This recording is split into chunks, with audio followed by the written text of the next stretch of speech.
പറക്കും വീട് എന്ന പാഠത്തിൻ്റെ 2ാം ക്ലാസ്സിലെ മലയാളമാണ് കേട്ടോ.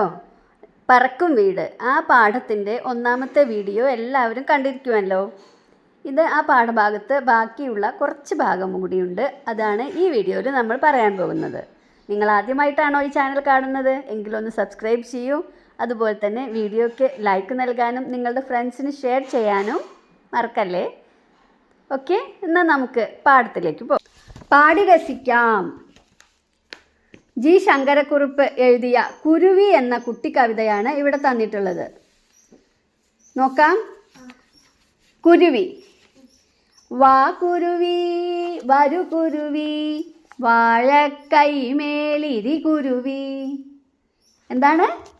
വാ കുരുവി വരു കുരുവി വാഴക്കൈമേലിരി കുരുവി.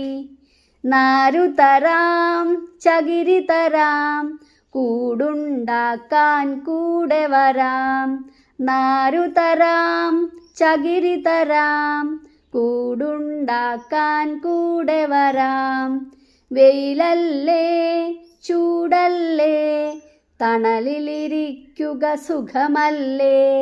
വെയിലല്ലേ ചൂടല്ലേ തണലിലിരിക്കുക സുഖമല്ലേ. നീ വെറുതെ പോകരുതേ തണൽ കിട്ടാതെ വളയരുതേ. നീ വെറുതെ പോകരുതേ തണൽ കിട്ടാതെ വളയരുതേ. ജി ശങ്കരക്കുറുപ്പ് എഴുതിയ ഈ കുഞ്ഞി കവിത എന്ത് രസമാണ് അല്ലേ. അടുത്തത് നോക്കൂ. ക്ഷണക്കത്ത്. അങ്ങനെ കുരുവി ഒരു കൂടുണ്ടാക്കി. കുരുവിക്ക് കൂടുണ്ടാക്കാൻ വേണ്ടതൊക്കെ ഇവിടെ ചെയ്തു കൊടുത്തല്ലേ. അപ്പോൾ കുരുവിയുടെ കൂടിൻ്റെ ഗൃഹപ്രവേശത്തിന് കൂട്ടുകാരെ ക്ഷണിക്കണം. കുരുവി തീരുമാനിച്ചു. തയ്യാറാക്കിയ ക്ഷണക്കത്ത് വായിക്കാം. ക്ഷണക്കത്ത്. മൈലാഞ്ചിമല. ഇവിടെ ഡേറ്റ് ഇട്ടണം കേട്ടോ, ഏതാണെന്ന് വെച്ചാൽ. കൂട്ടുകാരെ, ഞാനൊരു പുതിയ വീട് നിർമ്മിച്ചിട്ടുണ്ട്.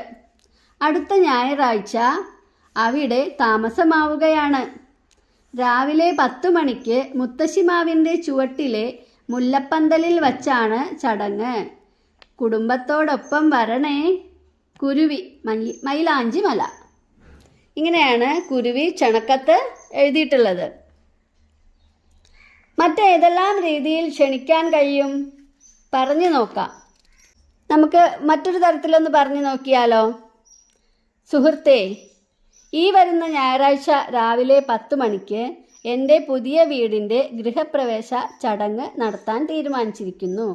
ഈ ചടങ്ങിലേക്ക് താങ്കളെയും കുടുംബത്തെയും സ്നേഹപൂർവ്വം ക്ഷണിക്കുന്നു എന്ന് സ്നേഹത്തോടെ കുരുവി മൈലാഞ്ചിമല.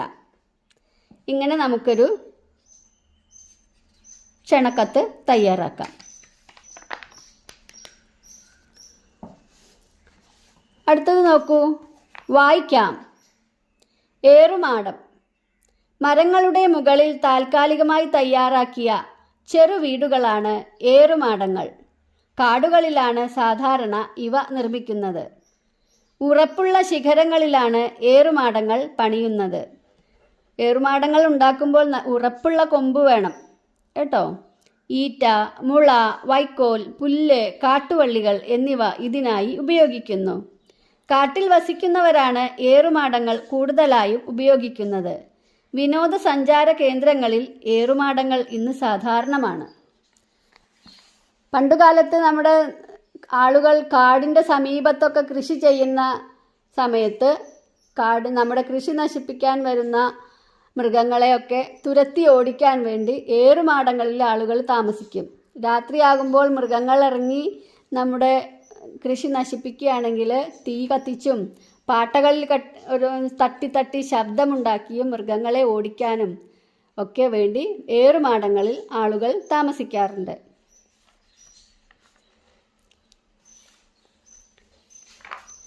മറ്റ് ഇതുപോലെ എപ്പോഴും നമ്മൾ ഉണ്ടാക്കാത്ത ചില വീടുകൾ കൂടി നമുക്ക് പരിചയപ്പെട്ടാലോ.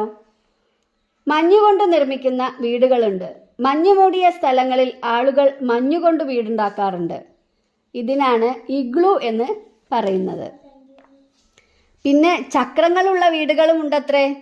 ഒരിടത്തു നിന്നും മറ്റൊരിടത്തേക്ക് മാറ്റാൻ കഴിയുന്ന വിധം ചക്രങ്ങൾ ഘടിപ്പിച്ച വീടുകളുണ്ട്. മരത്തടി കൊണ്ട് മാത്രം നിർമ്മിക്കുന്ന വീടുകളുണ്ട്. തണുപ്പ് കൂടിയ സ്ഥലങ്ങളിലാണ് ഇത്തരം വീടുകൾ ഉണ്ടാക്കുന്നത്. നമ്മൾ വീടുകളെക്കുറിച്ച് ഇപ്പോൾ ഒരുപാട് കാര്യങ്ങൾ മനസ്സിലാക്കി. വീടിൻ്റെ മേൽക്കൂരകളെക്കുറിച്ചും ചുമരുകളെക്കുറിച്ചും നിങ്ങൾക്കിപ്പോൾ അറിയാം. വീട് നമ്മെ മഴയിൽ നിന്നും വെയിലിൽ നിന്നും സംരക്ഷിക്കുന്ന ഒരിടം മാത്രമല്ല, സന്തോഷവും സ്നേഹവും നിറയുന്ന ഒരു ലോകം കൂടിയാണ് നമ്മുടെ വീട്. നമ്മൾ വീഴാതെ നടക്കാൻ പഠിച്ചത്, ആദ്യമായി സംസാരിച്ചത്, ആദ്യമായി ചിരിച്ചത് എല്ലാം നമ്മുടെ ഈ വീട്ടിലാണ്. അതുകൊണ്ട് നമ്മൾ നമ്മുടെ വീടിനെ ഇത്രയധികം സ്നേഹിക്കുന്നു. നമ്മുടെ വീട് നമ്മൾ എപ്പോഴും വൃത്തിയായി സൂക്ഷിക്കണം. വീട്ടിൽ സ്നേഹവും സന്തോഷവും നിലനിർത്താൻ നമ്മൾ ഓരോരുത്തരും ശ്രമിക്കണം.